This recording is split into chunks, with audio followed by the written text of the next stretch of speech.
the traveling was when the blessed guest was put in the hot together. It is Christmas. Now you know the day when Jesus comes to for you and you and me.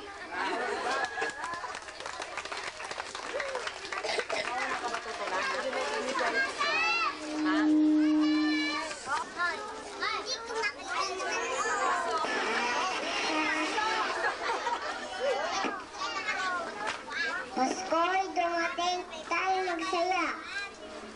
Baby naman.